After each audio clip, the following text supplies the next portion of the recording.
Right, well, welcome. Thanks for looking in. Yeah, going to make some YouTube videos. Hopefully they'll be interesting to a few of you. Strange times, lockdown. Time to make a YouTube video. Always wanted to in the past, but just a bit too busy. But now, got no excuses. So what's it going to be about? Well, a little bit about me. I mend antique clocks. Doesn't matter whether they're electric, mechanical, any type of clock. I've been doing it for nearly 38 years now. Hugely interesting, and it gives me a lot of satisfaction to return something back to working condition that perhaps hasn't been used for many years. In fact, just there is one of my latest skip finds, which is a Smith Sectric, which is actually running quite nicely.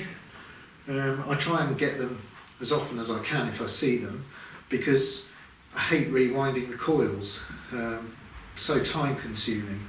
So I know it's a sad thing, and that one has actually been saved, but when the cases are really tatty, I don't mind taking the movements out, recycling them. So yeah, that's the clock of the week. Hopefully most of the videos I make, I can perhaps show you one that I've got on the go being repaired, if it's of any interest. Now, what have I got down here?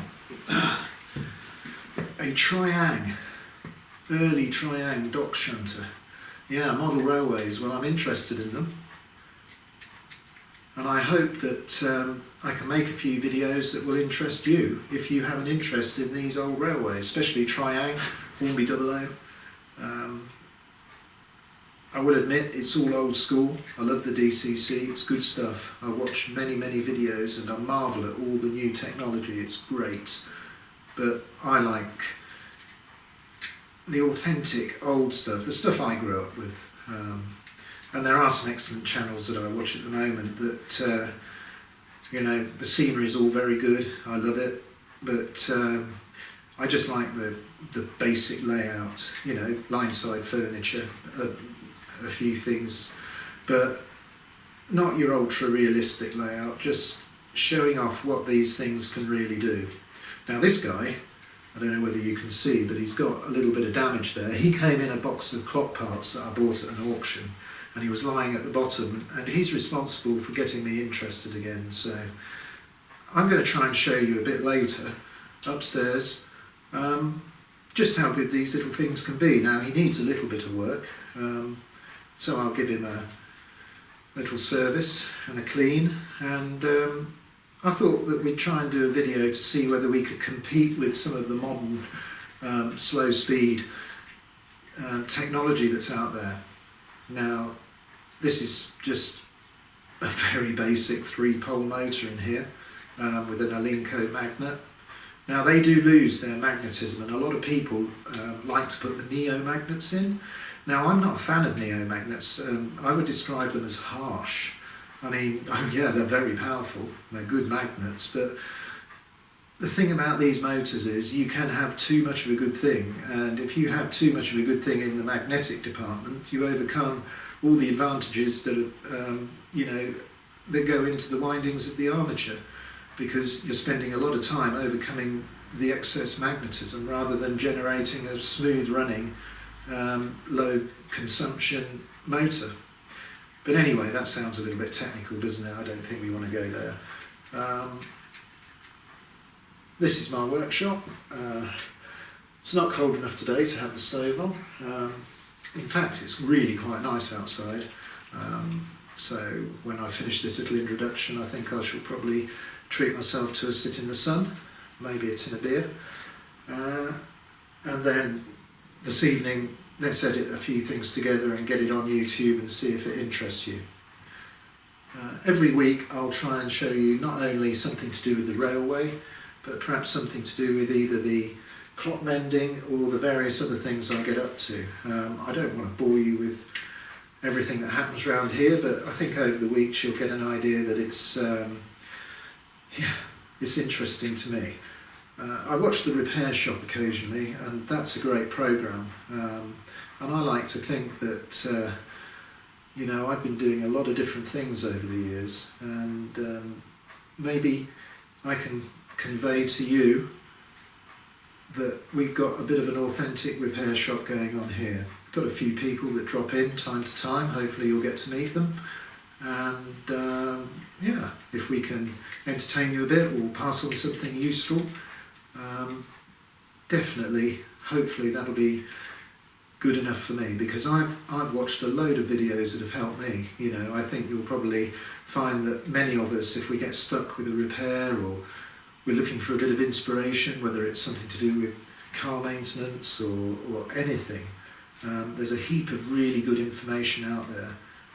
And I know that sometimes when I've been stuck, you know, whether it's even electronics, you know, stripping down a modern piece of technology, understanding how to unclip the case, even that can be a challenge. So YouTube is fantastic. So I hope that over the, you know, however many videos I get to make, that maybe I can put something out there that I've learned that will perhaps help someone else just get a job going, because there's nothing worse than being held up.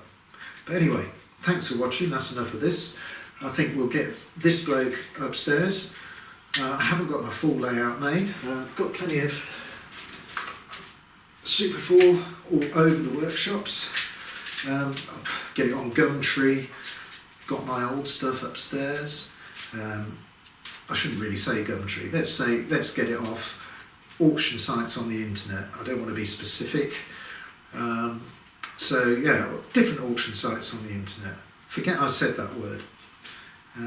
So I'm going to be taking this stuff apart, de-rusting it. I use a slightly warm, non-acidic rust remover that I use on my old cars.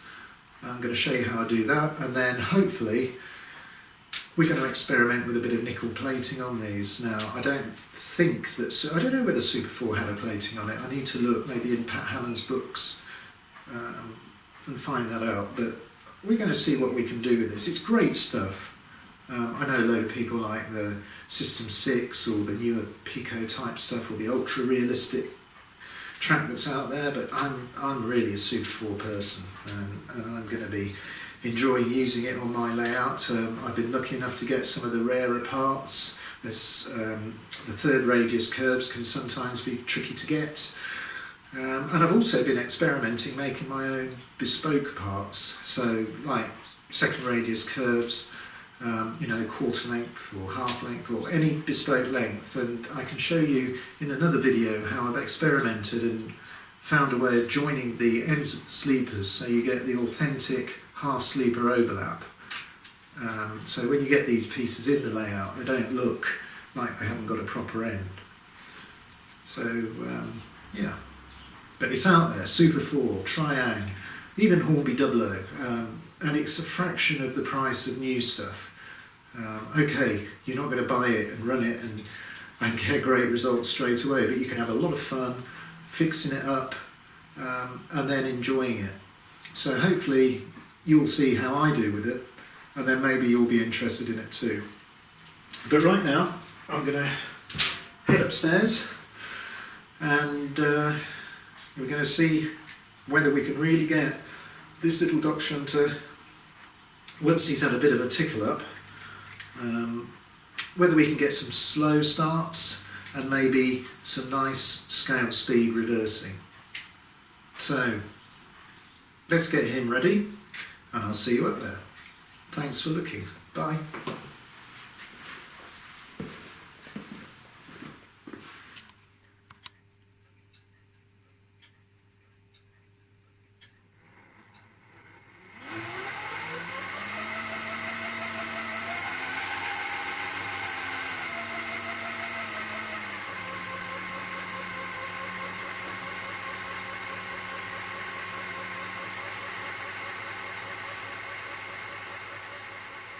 Hello everybody, and here we are upstairs.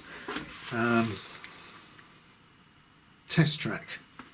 2 loops of Super 4, 1 loop of 3-rail 00. This is where I'll be testing most of the locomotives that I'm trying to get running again after all the years in storage. Also where I'll be running my trains for a little while, because I just haven't got my main layout built. Haven't even cleaned the track or got everything I need for it ready yet, so I guess this is where most of my train running will be. What can I tell you? The track's just straight out of a box. It's a little bit corroded. Fish plates are a bit rusty on the Super 4. Cleaned it up, checked for continuity, and it's going to be good enough for testing. I mean, if anything's going to run okay on this, it's going to run brilliantly on the stuff I overhaul, which you'll see in later videos. What else have we got? Let's talk about the controllers. Hammett & Morgan clipper there, and an old Meccano A3. Just a boring word, really. If you've got this stuff and haven't used it for years, or even if you have, or just got it off the auction website that most of us use, get it checked properly. We've all got friends that are electricians or no electricians. You can't skimp on this, they're metal cased, so just get them to be 100% safe, checked out, in case someone's incorrectly fitted a replacement power cord or some of the resistance has broken down inside. I mean, they were made exceptionally well, but you can't take chances with this stuff, and you'll feel a lot happier knowing that your equipment's not going to give you a shock. So yeah, they're the controllers. Little layout there of Super 4 2 loops and one and a siding of 3 rail. Here's the Dock Shunter, resting there, getting ready to show us that we can do some serious slow starts with this old stuff. Look at that. Let's see how he goes over these points. Crawling away. Gradually speeding up. That's just slowing down a little bit. There. Going along the back of the layout now at scale speed. These wagons I've just fetched out of a box. I think they could do with a clean. Probably quite tough to pull at these speeds. But still, they look good behind the little old Dock Shunter. Continue to come round at a nice slow scale speed. And we're looking at a 3-pole motor from the late 50s, giving a good account of itself. I'll just slowly turn that down.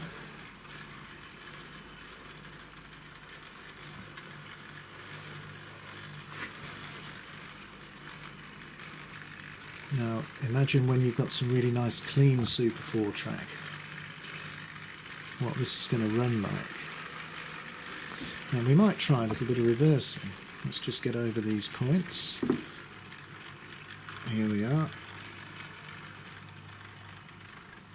Let's bring it to a nice halt there. Switch the points. There. Okay. Up we go.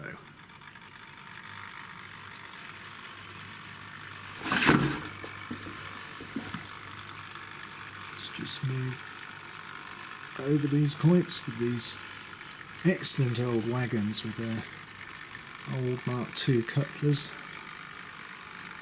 And watch him back up there. No DCC here. True analog.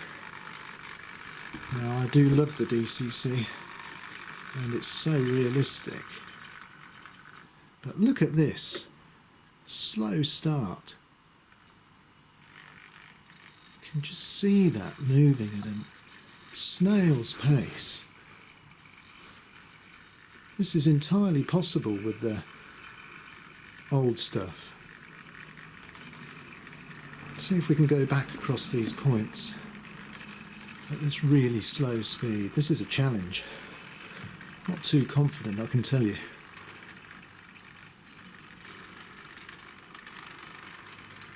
Well, I don't know about you, but I'm happy with that. That's a great demonstration of what can be done with this old technology.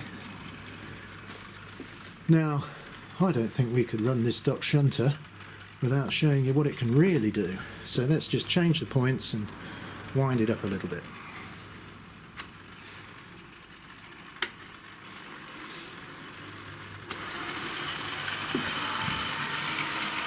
Now, there's nothing I liked better when I was younger than getting that headlight glowing. Oh, look at that. Proper toy train speeds here.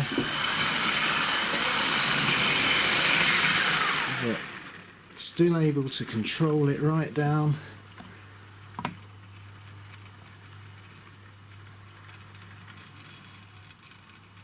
Now, over the next few videos I want to try and just show you what I'm doing to these old things to get them running again. Just the maintenance I'm doing. Now, everyone's got their own ideas, and I welcome any feedback from any of you watching, because I'm always happy to learn something new. And I must say, from YouTube I've found some excellent help that's taught me a lot. So over the coming videos I hope that I can perhaps, you know, show things that perhaps other people will find helpful. But this is just a start. I hope that this has been interesting. Now, what I might do is just turn him up a little bit, and then we'll perhaps bring the Dublo tank out as well.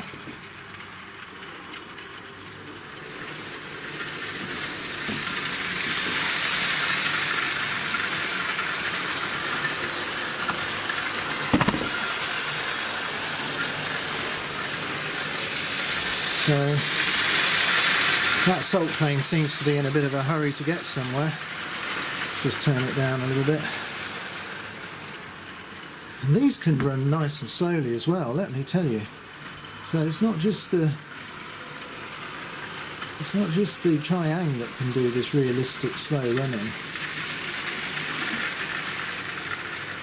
Just see the headlight of the Dock Shunter glimmering there, which is nice.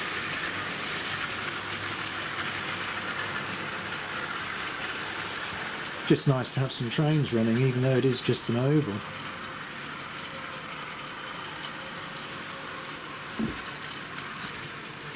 Both of them in shot there.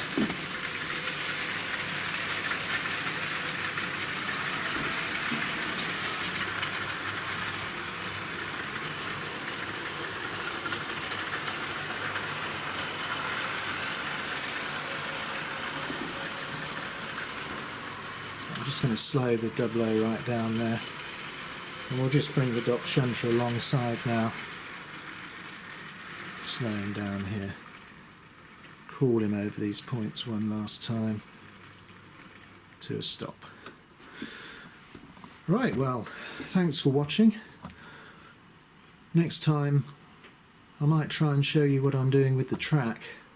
I've got quite a bit of work to do, because I really want to get on with the layout, hopefully before the autumn. But thanks for watching.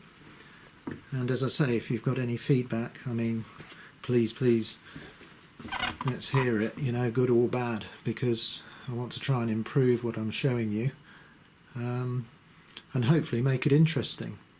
So thanks for looking, and hopefully we'll have something interesting next time. Goodbye.